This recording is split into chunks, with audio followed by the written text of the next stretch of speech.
All right, so first and foremost, Assalamu alaikum. Jazakallah khairan for joining us. We're really happy to see you, and it means a lot to us youth for you to come, and we actually get an opportunity to hear from your insights on what we're trying to do, which is drive entrepreneurship and make sure that we as youth are building in this day and age. So before I ask you any of the questions that I have prepared, I want to hear from you and in your perspective on entrepreneurship in terms of us youth and how we can play a role in rebuilding the future. And then, of course, just talk to the youth in whatever sense that you may through there, inshallah. All right, Assalamu alaikum wa rahmatullahi wa barakatuh. I just left the room, just left the lecture, and so I'm still catching my breath a bit, inshallah ta'ala, but it's good to be with you all. On this subject in particular, so, subhanAllah, I was talking to my father. My father is 83, mashallah. And we were talking about the way that his life played out and how he had to leave Palestine. He was actually born in Palestine 5 years before the state of Israel. And how he had to leave as a teenager to basically go out and earn for his family back home. And in that process, being away and earning, he lost both of his parents and all of his siblings while he was away. Right? And this mindset of, you just have to go out there and you have to make a living, not just for yourself, but you have to uplift an entire village.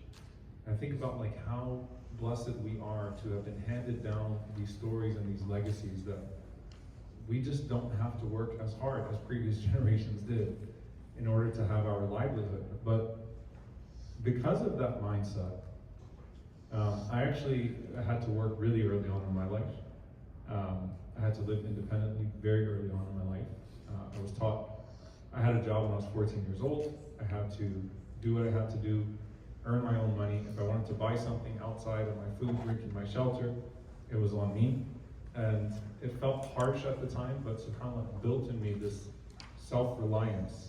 Of course, we rely fully on Allah subhanahu wa ta'ala, that really translated into how I carry myself in every other aspect of my life as well.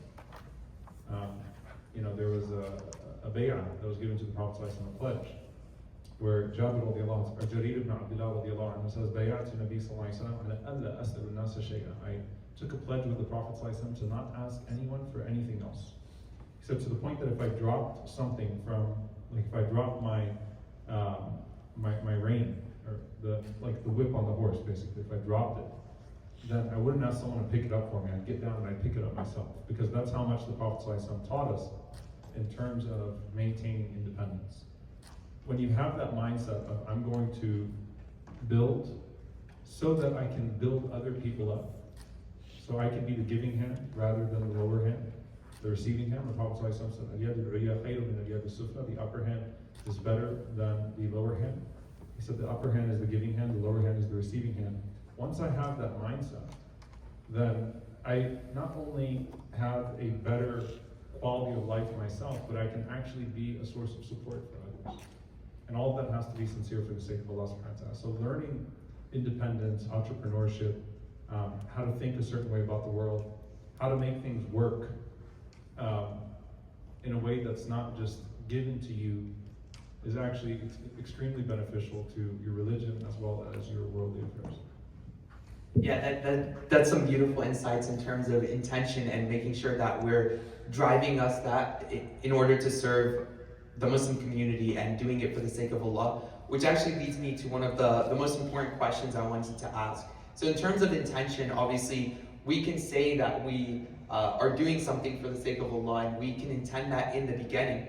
But I mean, when you do go into it, how can we as youth make sure that we're checking ourselves and doing things for the right reason, to make sure that we're prioritizing the intention before we act upon that, and making sure that we're continuing to do that throughout whatever business venture that we may have? So you can never do intention too much, meaning you can never remind yourself of why you do what you do too many times. And doing that in the beginning allows you to calibrate, all right, I want to do this for something greater, and that actually will translate into a better energy. Because if you're not doing it for something greater, then, at some point you're just going to give up, burn out, this doesn't make sense anymore. the time value is not matching the monetary value. I'm putting in too much, I'm not getting enough, forget about it. But if you're doing something for the sake of Allah subhanahu wa ta'ala, you tend to have a greater sense of resilience, right? And an ability to move on, inshallah ta'ala, and to still perform and still do. So you can't do this enough in your life. Like, there are so many studies about people that renew their why every single morning, right? Their why every single morning, and what that translates into in terms of work. And this is just purely in the secular sense, outside of the deen sense, that when I remind myself why I go to work every day, that I'm able to do this, I'm able to do that. For Muslims, like, that's actually in our adhkar al-salah. Asbahna wa asbahul mulku lillah, our morning remembrances. If you get any app, Fortress of the Muslim, My Dua, whatever it may be, and you read the morning remembrances that the Prophet ﷺ taught us. أصبحنا وأصبح الملك لله والحمد لله لا إله إلا الله وحده لا شريك له, until the end of it. So we wake up and we wake up praising Allah subhanahu wa ta'ala, right? You remind yourself why you're awake, what you plan to do with being awake. So your intention is not even just for working that day, your intention is just for actually breathing that day, like what you want to do with the breath that's been given to you that day. Jazakallah khairan. So with that intention established, we actually go into the action part of it. And with us, at Beam Venture, what really drives us is the understanding that business and entrepreneurship can drive our Muslim Ummah forward, and that starts with the youth. But I wanted to ask you, what is one of the, or a few examples that you can share with us from the life of the Rasul Sallallahu Alaihi Wasallam or the Sahaba, in which entrepreneurship or business ventures is something that helped the entirety of the Ummah and built sustainability there, so that we can draw that into the modern day and have that as a driving motivation to see that when historically it works, how we can do that today as a form of motivation. So I have a series called The Firsts, where I do biographies of the companions. We're at over 170 of them now, alhamdulillah, and each one of them has a very unique intervention, something very unique that they brought to the world, and a unique set of circumstances. Some of them were rich, some of them were poor, some of them were privileged in terms of what class of society they belonged to. Others were from the downtrodden, right? But they all made the best of their circumstances. I'll just talk about it from a standpoint of character with the Prophet ﷺ himself. The Prophet ﷺ could look at a valley of Mecca and say that I remember being a shepherd of sheep in that valley. The name Ajyad, the valley of Ajyad. I remember shepherding sheep for a living, for a few qaradit, like the pennies of the people of Mecca. And he said, sallallahu alaihi wasallam, that every single prophet was at some point a shepherd. You think about being a shepherd of sheep. You learn responsibility, you learn how to care for a flock, you learn how to earn a little at a time, you learn care, you learn all sorts of things in that process. You also learn quiet, right? Like being with your inventory, kind of like by yourself, and what that looks like. Like, we do live in an overstimulated generation, right? Where you constantly need a screen in our face, constantly need some sort of entertainment. Like, I can't even work out without having something in my ears I'm listening to. I have to be watching something, scrolling. Being alone with yourself in your business. Like, there's so much that you learn from being a shepherd. So I just talked about it from a standpoint of character, that built something in the Prophet ﷺ that made it worthy of a profession for all of the prophets of Allah, without exception. SubhanAllah. That's always something that we as the youth should go back to, and trying to understand the Rasul Sallallahu Alaihi Wasallam's life and the Sahaba around him and the character that was instilled historically in our faith. But now in this day and age, I want to hear from you in terms of, do you have any advice for young entrepreneurs in the noisy dunya that we have around us, in terms of all the distractions and everything, how to stay grounded in making sure that everything we're doing is for the greater good of the Ummah and for the sake of Allah at the end of the day? So you should govern what you earn, not just financially, but in every other way, with a, let's call it like a good tax. A good tax. So, there's zakat on money, right? And Imam Ahmad rahimahullah, he said that one of the reasons why he teaches is because there's a zakat on knowledge, the same way there's a zakat on money. Like, if Allah gave me this, I need to give back some of it. So there's a zakat on your skills. There's a zakat on your earnings. There are percentages to be factored in. Like there's a man in the time of the Prophet ﷺ who, or a man that the Prophet ﷺ spoke about, who had an equation, a divine equation, where 1/3 of his wealth he'd give away for the sake of Allah subhanahu wa ta'ala, 1/3 he would reinvest into his business, and 1/3 he would keep for himself and his family. So he had a divine equation that he worked with. When you govern yourself by those types of equations, that keeps you from getting addicted to success in a way that can become problematic, to where it's more money, well maybe I can give a little bit less charity now, or I can justify not doing this for the community because I'm busy doing this instead. So govern your time, govern your wealth with a good tax, being zakat, in the night on everything Allah Azza wa Jalla gave to you. Inshallah, that's some beautiful advice to make sure that we're having throughout every single business venture that we're caring about. Now, I want to give you guys an opportunity to ask questions to Imam Omar as well. In the process of you guys thinking that, I do have one more question to try to understand how you in your life, with establishing the Yaqeen Institute, making sure that every single thing that you did, like the structural choices, prioritize the mission as opposed to like the branding in terms of other intentions or anything like that. So can you share any structural choices and give us some insights from your own story in establishing Yaqeen as to how you made that as a mission-driven venture? So there's a term that I come across called serial entrepreneur. Do you all use that term? A little bit. Okay. So what I used to do is whenever I had an idea for something I wanted to do in the community, I would create a doc, and I would just throw into that Word doc everything about that idea. And I said, either this is something I'm going to do or I'm going to give to somebody else that can do it, inshallah, when I meet that person. So I have all these organizations that I would start in a doc, and I would say when I find the right person to take this on, I'm going to give it to them.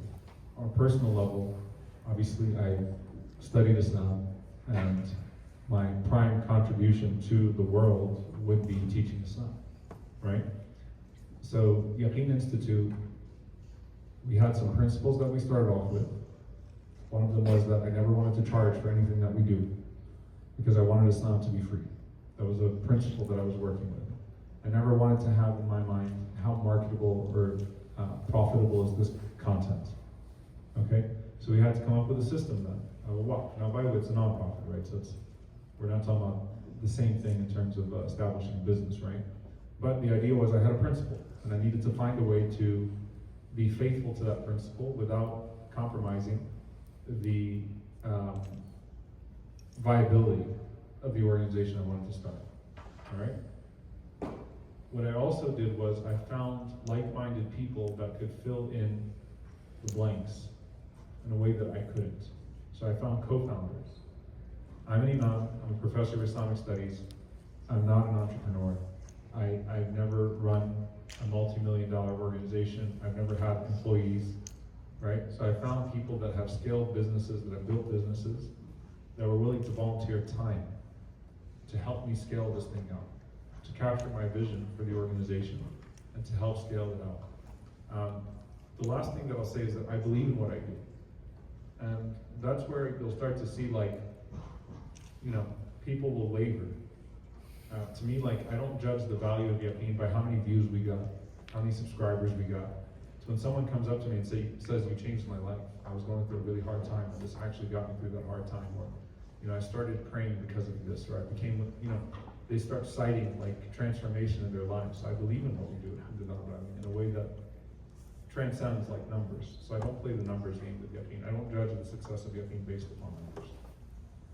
SubhanAllah, that's once again beautiful, beautiful insights, making sure that we're capitalizing on those that are around us, making sure that we're bringing in the community to help us where in the strengths that we may not have. So that's also something that we want to make sure that we're doing in whatever business that we carry out. And as entrepreneurs, in order to have the impact at the end of the day, not quantifying it by the amount of numbers, but about the quality that we have there. Inshallah, that's something that we always need to keep in mind. With that, I want to give an opportunity for anyone that may have any questions for Imam Omar to ask a question at this time. It's a beautiful opportunity now to hear some insights. So, do you guys have any questions? Inshallah. guys, come on. This is, you gotta get these questions in. Muhammad, you told me you have a question? You had a question? Oh, okay. How do you find the proper intention in whatever you're doing? And also, how do you make sure you're not having like multiple intentions? Like, say you want to do it for the sake of Allah, but there's also other intentions coming in as you do it. Like, how do you like prioritize your intentions? So prioritizing intentions. Your primary intention should be Allah subhanahu wa ta'ala, and then if it's something that's exclusively religious, then you try to make it fully for Allah subhanahu wa ta'ala by downplaying the other elements of benefit that are there. So other benefits of doing something good for the sake of Allah subhanahu wa ta'ala should be consequential and not sought. But we're humans as well. So there should always be private acts of good that are only between you and Allah subhanahu wa ta'ala that nobody else knows about. There should always be more grace, more forgiveness, more charity, doing more quantifiably, right? That's divorced from any type of benefit other than being for the sake of Allah subhanahu wa ta'ala. Yes, question, Mike. Thank you, Imam, and appreciate listening to you always. Just a general, I guess, question. What's your approach for decision making, whether it's business, life, Islam? How do you go by? There's always uncertainty, right? And how do you? Is it principle based, or is it religion based? So two things, istikhara and istishara. Istikhara is you pray to Allah and you ask Allah for guidance. And it's the most, the companions learned it the way that they learned the Quran, right? So istikhara, and then istishara is seeking good advice from people. I don't go to the same people for every element of it. Obviously I consult my family on pretty much everything. But there are some elements that I won't necessarily consult my family on, right? In terms of, or at least not heavily, right? But I'll consult a scholar, I'll consult an activist, or I'll consult someone that is thorough in understanding the particular field that I need to make a decision in. But definitely praying and then consulting the people that are closest to me. And I find that when I consult, when you consult people that are close to you, whether it's your spouse or your parents, they know you well enough to where even if they're not experts in the particular area that you would ask for advice, they know you well enough to where they can still offer valuable advice. Yes. You spoke previously about how you found partners, or you looked for people who could help you with your ideas that you had in that job.